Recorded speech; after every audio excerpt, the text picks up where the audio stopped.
Havia uma aldeia tranquila e pitoresca, situada nas encostas das colinas da Galileia, onde uma comunidade de agricultores dedicados trabalhava arduamente para cultivar suas terras.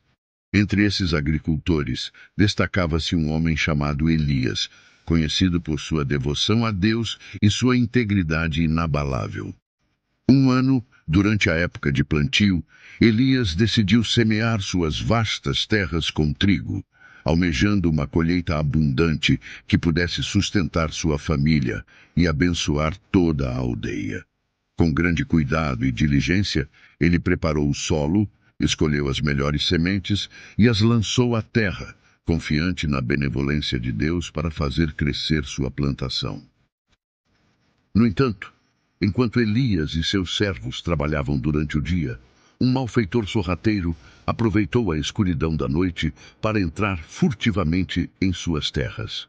Munido de sementes de joio, ele espalhou-as habilmente entre o trigo de Elias, misturando-se com as sementes plantadas com tanto cuidado. À medida que os dias passavam e as semanas se transformavam em meses, o trigo e o joio começaram a brotar, crescer e entrelaçar-se uns nos outros. Ao ver a infestação de joio entre seu trigo, Elias ficou angustiado e perplexo. Ele e seus servos questionaram como poderiam resolver essa situação sem prejudicar a colheita que tanto ansiavam. Lembrando-se das histórias e ensinamentos das Escrituras, Elias procurou inspiração e orientação. Foi então que ele se deparou com a parábola contada por Jesus sobre o joio e o trigo, registrada nos Evangelhos. Naquela parábola, Jesus explicou que o joio e o trigo cresceriam juntos até o tempo da colheita, quando seriam separados pelos ceifeiros. Inspirado por essa revelação, Elias tomou uma decisão firme e sábia. Ele instruiu seus servos a agirem com paciência e confiança, seguindo o conselho do mestre, aguardar até o tempo da colheita.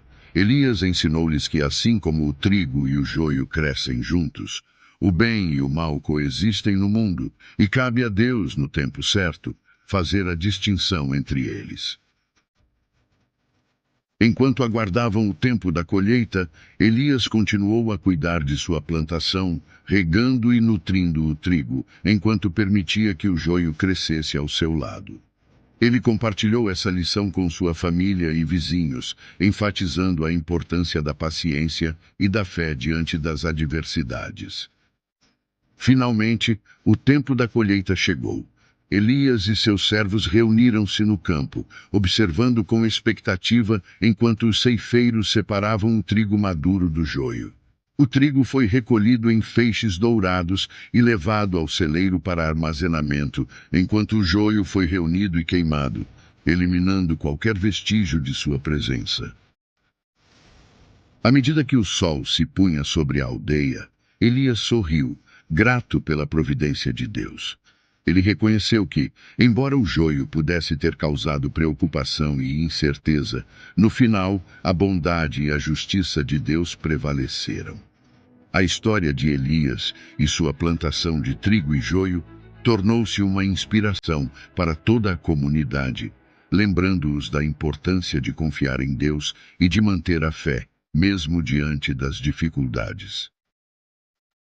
Na parábola do joio e do trigo, Jesus emprega uma narrativa simples e poderosa para transmitir uma importante lição espiritual sobre o reino dos céus e a natureza da existência humana. Jesus compara o reino dos céus a um homem que semeou boa semente em seu campo. Essa boa semente representa aqueles que seguem a Deus, que são justos e fiéis. Porém, enquanto todos dormiam, um inimigo veio e semeou joio no meio do trigo. O joio, por sua vez, representa aqueles que estão em oposição a Deus, que praticam o mal e seguem os caminhos do maligno. Quando as plantas começaram a crescer, os servos perceberam a presença do joio junto com o trigo e ficaram preocupados. Eles perguntaram ao dono do campo se deveriam arrancar o joio. No entanto, o dono do campo instruiu-os a esperar até a colheita, para evitar danos ao trigo.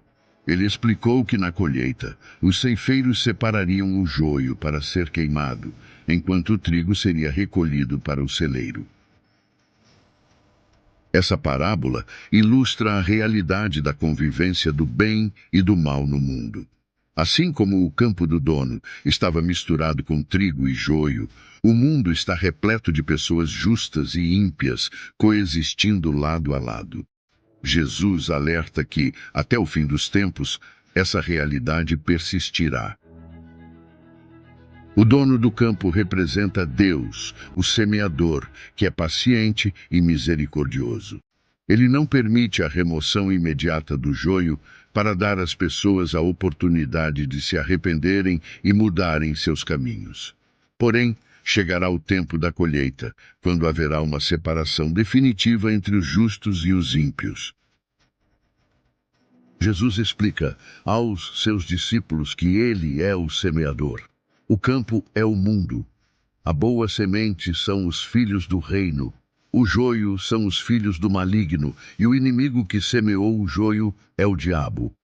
A colheita representa o fim dos tempos, quando os justos serão separados dos ímpios, e os ímpios serão lançados no fogo, enquanto os justos brilharão como o sol no reino de seu Pai.